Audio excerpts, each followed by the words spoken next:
आज हम short questions देखेंगे arithmetic mean, harmonic mean, geometric mean के। देखें, इससे पहले मैंने आप लोगों को कुछ शॉर्ट क्वेश्चंस कराए थे, लेकिन वो सारे के सारे जो शॉर्ट क्वेश्चंस थे वो 3 शॉर्ट क्वेश्चन मैंने कराए थे और वो तीनों के तीनों एप्लीकेशन से रिलेटेड थे। लेकिन आज मैंने इंटरमीडिएट की जितनी भी बुक्स हैं और इसके अलावा जो कमीशन, पब्लिक सर्विस कमीशन के लिए जो तैयारी की जाती है उनकी बुक से तकरीबन 20 के करीब क्वेश्चंस मैंने सॉर्ट आउट किए हैं। उनमें से कुछ क्वेश्चन आज हम कर लेंगे, क्योंकि वीडियो की लेंथ ज़्यादा हो जाती है, इस वजह से मे बी वो हम अगली वीडियो में उनको कवर करें।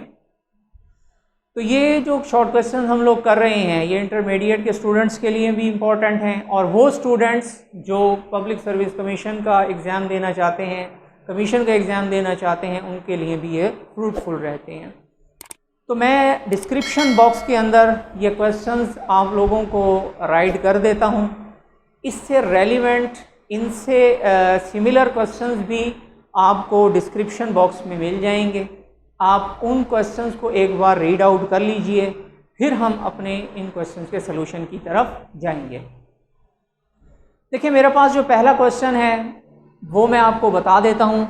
मेरे पास पहला जो क्वेश्चन है उसमें the mean of 7 observation is 8, यानी कि हमारे पास 7 ऑब्जर्वेशंस हैं, नंबर ऑफ वैल्यूज़ जो हैं वो 7 हैं, और उनका अरिथमेटिक मीन जो है ना वो 8 दिया गया है। वो कहते हैं ना, न्यू ऑब्जर्वेशन 16 इज़ एडेड, मतलब इसके अंदर एक नई ऑब्जर्वेशन हम ऐड कर रहे हैं जो 16 के इक्वल है, यानी कि 16 ऑब्जर्वेशन हम एक ऐड कर रहे हैं। The mean of 8 observation is, तो अब जो हमने एक ऑब्जर्वेशन 16 ऐड की है तो ऑब्वियसली अब हमारे पास नंबर ऑफ ऑब्जर्वेशन 7 नहीं हुई बल्कि 18 हो गई हैं। तो वो ये पूछना चाह रहे हैं कि अब बताएं कि भाई ये जो 8 ऑब्जर्वेशन हो गई हैं, 8 ऑब्जर्वेशन हो गई हैं, इनका अरिथमेटिक मीन क्या होगा। देखिए, हम क्वेश्चन की तरफ आते हैं। क्वेश्चन हम यही है कि हमारे पास 7 ऑब्जर्वेशन है, यानी कि n हमारे पास है 7, और उनका अरिथमेटिक मीन जो दिया गया है ना वो है हमारे पास 8। अब एक वैल्यू उसने ऐड कराई है, और वो जो न्यू वैल्यू उसने ऐड कराई है वो 16 है। तो आप देखेंगे ना, जब न्यू एक ऑब्जर्वेशन ऐड हुई है तो आप खुद अंदाज़ा लगा लिए हमारे पास अब n 8 बन जाएगा, यानी कि n + 1, 7 + 1 हमारे पास क्या हो जाएगा 8। तो वो अब ये पूछ रहे हैं कि अब हमारे पास अरिथमेटिक मीन जो है वो 8 ऑब्जर्वेशन का किसके इक्वल होगा। अब ये देखेंगे क्वेश्चन से ही वाज़ेह है कि हमारे पास n 7 दिया हुआ है और उनका अरिथमेटिक मीन 8 दिया हुआ है।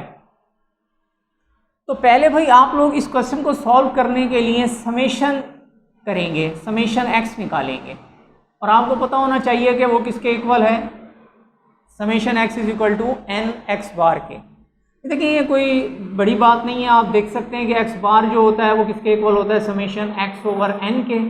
तो आप इसको वहाँ ले जाके मल्टीप्लाई करेंगे तो क्या आ जाएगा, n(x बार) = समेशन x।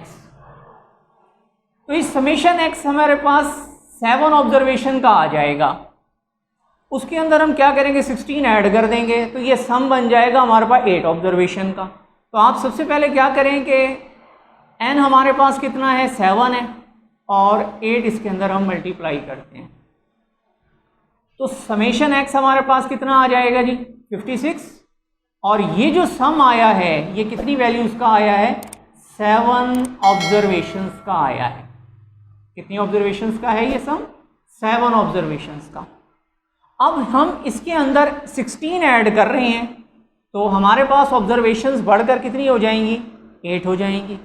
तो sum of 8 observations, sum of 8 observations, तो वो क्या होगा जी हमारे पास 56 + 16।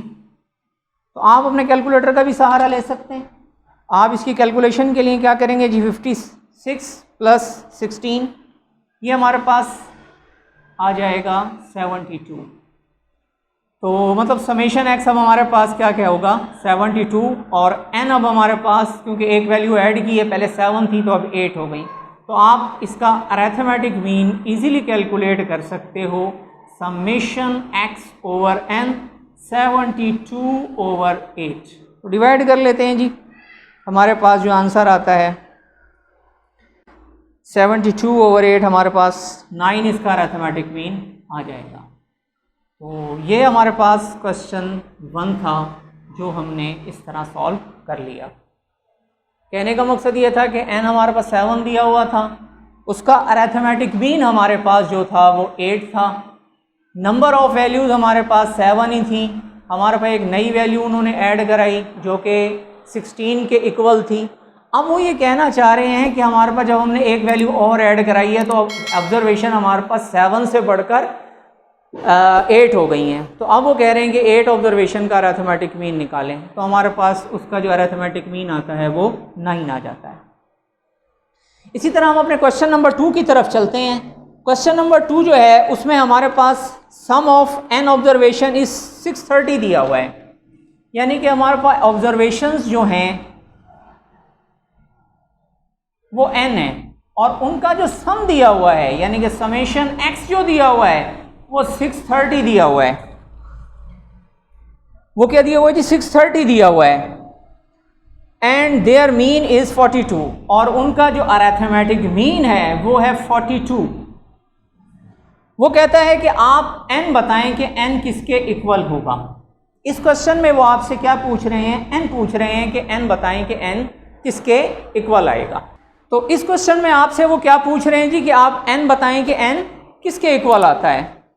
तो आपको पता होना चाहिए कि x बार जो होता है वो समेशन x ओवर n के इक्वल होता है। तो आपके पास x बार की जगह उसकी वैल्यू पुट करें 42, समेशन x हमारे पास कितना है 630 और n ही हमने फाइंड करना है, n वैसा का वैसा रहेगा। क्रॉस मल्टीप्लाई करेंगे जी आप तो क्या आ जाएगा? n वैसे रहेगा 630/42। तो 630 को 42 से डिवाइड करें, देखें जी क्या आता है हमारे पास। 630 को 42 से डिवाइड करने के बाद हमारे पास जो आंसर आएगा वो देख लेते हैं। 42 से डिवाइड करते हैं तो इसका आंसर हमारे पास इक्वल टू 15 आ जाता है। तो ये क्वेश्चन नंबर 2 है जी हमारे पास। देखें जी हमारे पास क्वेश्चन नंबर 3 है। वो कहते हैं मीन ऑफ 8 ऑब्जर्वेशंस। हमारे पास मीन दिया हुआ है 8 ऑब्जर्वेशंस का और वो मीन हमारे पास जो दिया गया है यानी कि x बार वो है 43। देखें क्वेश्चन है हमारे पास, मैं क्वेश्चन रीड कर देता हूँ।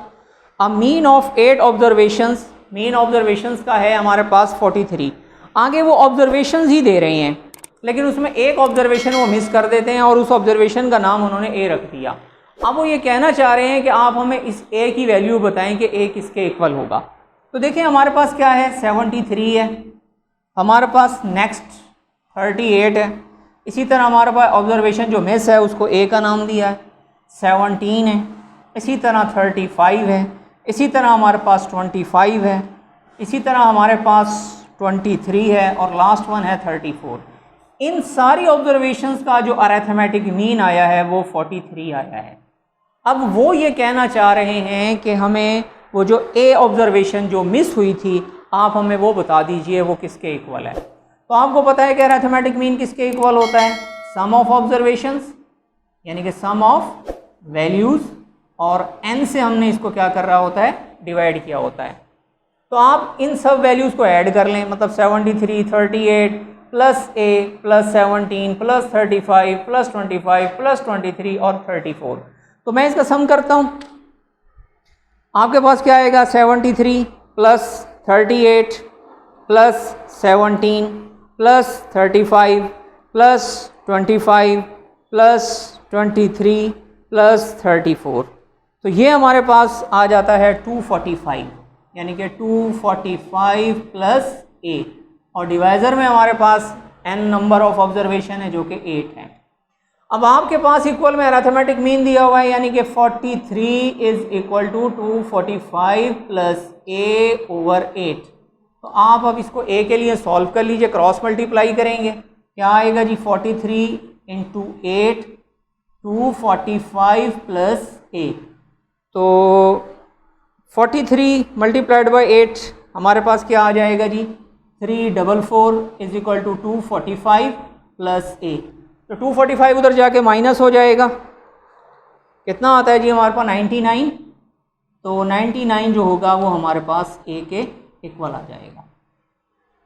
तो क्वेश्चन नंबर 3 में हम लोगों ने क्या देखा कि हमारे पास n ऑब्जर्वेशन दी हुई थी, x बार भी दिया हुआ था और साथ ही ऑब्जर्वेशन उन्होंने दे दी, लेकिन a ऑब्जर्वेशन उन्होंने एक मिस कर दी है। तो वो ये पूछना चाह रहे हैं कि आप इसमें a की वैल्यू बताएं कि a किसके इक्वल आता है। तो आपने क्या करना है, इनको सम करना है सारी ऑब्जर्वेशंस को, और सारी ऑब्जर्वेशन का जो सम आता है वो 245 आता है, लेकिन a हम जस्ट ऐड करेंगे क्योंकि a हमारे पास है नहीं। तो आप अब इसको a की इक्वेशन बन गई है 43 = 245 + a/8, आप इसको a के लिए सॉल्व कर लेंगे तो a हमारे पास किसके इक्वल आ जाएगा, 99 के इक्वल आ जाता है। हम अगले क्वेश्चन की तरफ जाएंगे।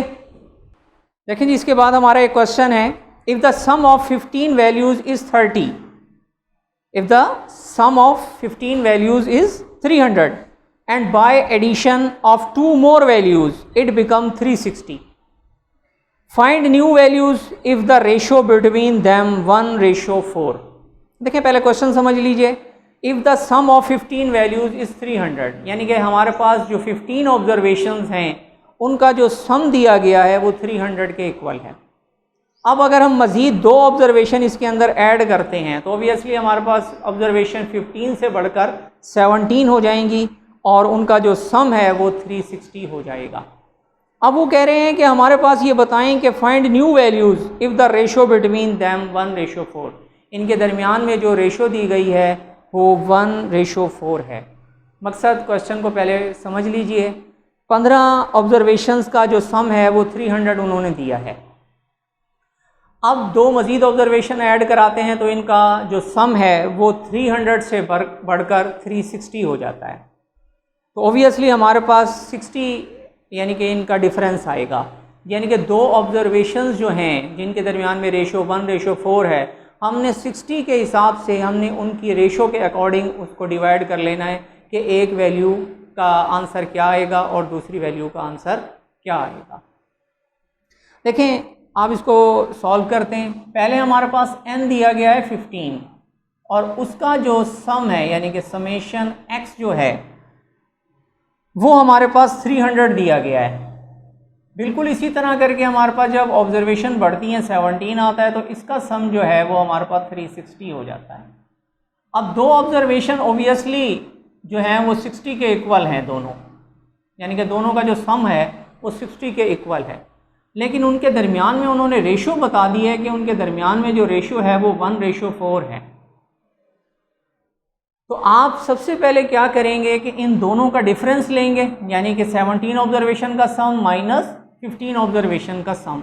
तो हमारे पास क्या आएगा, 360 माइनस 300 जो कि 60 के इक्वल आ जाता है।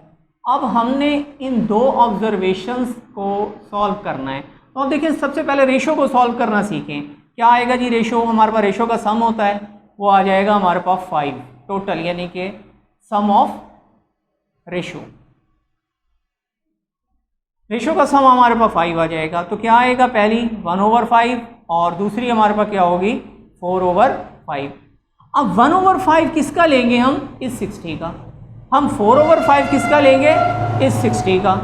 तो आपके पास पहली ऑब्जर्वेशन आ जाएगी, इससे साथ 60 के साथ मल्टीप्लाई करने से आपके पास दूसरी ऑब्जर्वेशन आ जाएगी, यानी कि 1/5।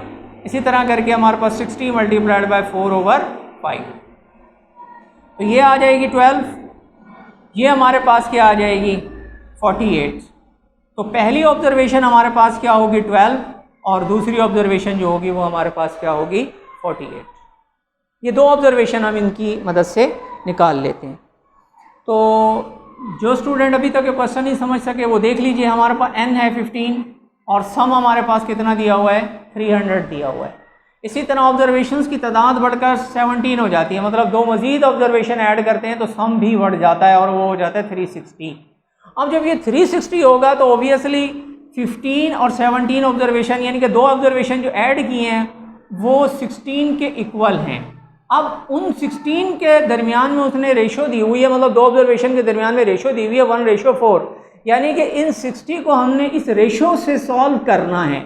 तो भाई रेशो से सॉल्व करने का तरीका हमें पता है कि हम 60 को 1/5 के साथ मल्टीप्लाई करेंगे। मकसद कहने का ये है कि हम 60 का 1/5 हिस्सा निकालेंगे, वो पहली ऑब्जर्वेशन आएगी। 60 का 4/5 हिस्सा निकालेंगे तो वो हमारे पास सेकंड ऑब्जर्वेशन आ जाएगी।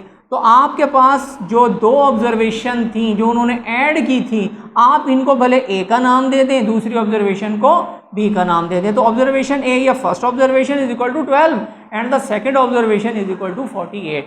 ये हमारे पास दो ऑब्जर्वेशन इस तरह करके सॉल्व हो जाती हैं। मेरे पास जो नेक्स्ट क्वेश्चन है, मैं एक लिस्ट क्वेश्चन की बना के ले आया हूँ। ऑब्वियसली क्वेश्चन ज़्यादा हैं तो इनको ज़रा सॉल्व करना आसान हो जाता है इस तरह करके। तो मेरे पास जो नेक्स्ट क्वेश्चन है वो देख लेते हैं। The average marks in statistics of 100 students were 72। The average marks in statistics of 100 students were 72। देखिए हमारे पास एवरेज दी गई है 72 और स्टूडेंट्स की तादाद है हमारे पास 100 और एवरेज दी गई है हमारे पास 72 स्टैटिस्टिक्स की। इसी तरह हमारे पास जो दूसरा हिस्सा है इसका, the mean of 70 boys was 75, यानी कि इसको हमारे पास दो हिस्सों में डिवाइड किया गया है, बॉयज़ और गर्ल्स के लिहाज से। तो यानी कि टोटल क्लास की तादाद जो है वो 100 है। मतलब ये कंबाइंड मीन का क्वेश्चन है जिसमें n1 plus n2 first boys हैं और सेकंड गर्ल्स हैं। तो अब अगले पार्ट के अंदर यानी कि इसी के अगर फर्दर स्टेटमेंट में वो कहता है कि बॉयज़ की तादाद है 70, तो ऑब्वियसली आपके पास गर्ल्स की तादाद कितनी होनी चाहिए 30, क्योंकि टोटल 100 है, बॉयज़ 70 हैं तो गर्ल्स 30 होंगी। और इनका कंबाइंड मीन जो आया हुआ है वो 72 आया हुआ है। The mean of girls in the class, तो आपने भाई क्या करना है, आपके पास बॉयज़ की तादाद 70 है तो इनका अरिथमेटिक मीन यानी कि x बार 1 जो उसने दिया हुआ है वो 75 दिया हुआ है। तो आपने x बार 2 फाइंड करना है, मतलब है मीन ऑफ गर्ल्स। आपके पास पूरी क्लास को दो हिस्सों में उन्होंने डिवाइड किया है, ग्रुप 1 n1 n2 बॉयज़ हैं तो उनका x बार भी दिया हुआ है और इसी तरह x बार 2 भी दिया हुआ है। तो बॉयज़ की तादाद 70 है और इनकी जो अरिथमेटिक मीन है वो 75 है। गर्ल्स की तादाद ओबियसली हमारे पास निकल आएगी क्योंकि कंबाइन है। n1 अगर हमारे पास 70 है तो 100 में से माइनस करके हम 30 गर्ल्स की तादाद हासिल कर चुके। अब x बार 1 बॉयज़ का तो दिया हुआ है तो वो कहता है x बार 2 फाइंड करें। मकसद कहने का ये है कि हम गर्ल्स की एवरेज फाइंड करना चाह रहे हैं, जबकि कंबाइंड मीन जो ओवरऑल उन्होंने दिया है वो 72 हमारे पास आ चुका है। तो कंबाइंड मीन का फॉर्मूला हमें पता है कि x बार c होता है n1 x bar 1 plus n2 x bar 2 divided by n1 plus n2। तो भाई n1 n प्लस 2 किसके इक्वल है, 100 के इक्वल है। ठीक है, n1 हमारे पास कितना है 70 है, इसको थोड़ा सा हम बड़ा करके लिख लेते हैं। ये है 100 हमारे पास, n1 हमारे पास कितना है 70 है और x बार 1 कितना है जी हमारे पास 75 है। प्लस करेंगे n2 हमारे पास कितना है 30 है और x बार 2 ही हमने फाइंड करना है, जबकि x बार c जो हमारे पास दिया हुआ है वो 72 दिया हुआ है। तो अब इसको आप x बार के लिए सॉल्व कर लीजिए, आपके पास यानी कि मीन आ जाएगा फॉर गर्ल्स। गर्ल्स का जो एवरेज मीन है वो आप अरिथमेटिक मीन जो है वो आप इससे हासिल कर सकते हैं। आई होप कि आप इसको खुद से सॉल्व कर लेंगे, इसको मज़ीद सॉल्व करने की मेरी ज़रूरत नहीं पड़ती है। मैं अपने नेक्स्ट क्वेश्चन की तरफ आऊँगा। देखिए जी मेरे पास नेक्स्ट क्वेश्चन है, ये चेंज ऑफ ओरिजिन और चेंज ऑफ स्केल का क्वेश्चन है। इस क्वेश्चन के अकॉर्डिंग आपको x बार दिया गया है वो है 20 और y जो है जो रिलेशन दी गई है वो है 5x प्लस 10 के। तो भाई वो आपसे ये पूछ रहा है कि y बार किसके इक्वल होगा। तो भाईजान ये आपको डियर स्टूडेंट्स ये आपको पता होना चाहिए कि अरिथमेटिक मीन जो होता है वो चेंज ऑफ ओरिजिन से भी अफेक्टेड होता है और चेंज ऑफ स्केल का असर या चेंज ऑफ स्केल का भी इफ़ेक्ट उस पर होता है। तो चेंज ऑफ ओरिजिन और चेंज ऑफ स्केल के बारे में आप मेरी प्रीवियस वीडियोस देख सकते हैं, उनका लिंक भी मैं इस डिस्क्रिप्शन बॉक्स में दे देता हूं, आप लोग ज़रा वॉच कर लीजिएगा। तो अब ये देखें कि सिर्फ़ और सिर्फ डिफरेंस क्या आएगा कि अगर हमने y बार लेना है तो क्या करेंगे, हम इसका भी बार लेंगे, क्योंकि चेंज ऑफ स्केल और चेंज ऑफ ओरिजिन दोनों ही अरिथमेटिक मीन को इफेक्ट करेंगे। तो सिंपल हो गया ये क्वेश्चन। अब डियर स्टूडेंट इसको सॉल्व करना आसान हो गया। एक्स बार की जगह पर हमारे पास क्या आएगा, 20 आएगा और 10 वैसे ही आ जाएगा। तो ये हमारे पास कितना हो जाता है, 100 हो जाता है। 100 + 10 हमारे पास वाई बार जो आता है, हमारे पास जो वाई बार आएगा वो आ जाएगा 110। तो ये असल में चेंज ऑफ ओरिजिन और चेंज ऑफ स्केल का क्वेश्चन था कि arithmetic mean is affected both change of scale as well as change of origin. कि अगर हम कोई वेरिएबल के अंदर कांस्टेंट टर्म ऐड करते हैं तो उसे चेंज ऑफ ओरिजिन कहते हैं। कोई कांस्टेंट टर्म ऐड करें या सब्ट्रैक्ट करें, चेंज ऑफ ओरिजिन कहलाता है। कोई कांस्टेंट टर्म मल्टीप्लाई करें या डिवाइड करें तो उसे चेंज ऑफ स्केल का नाम देते हैं।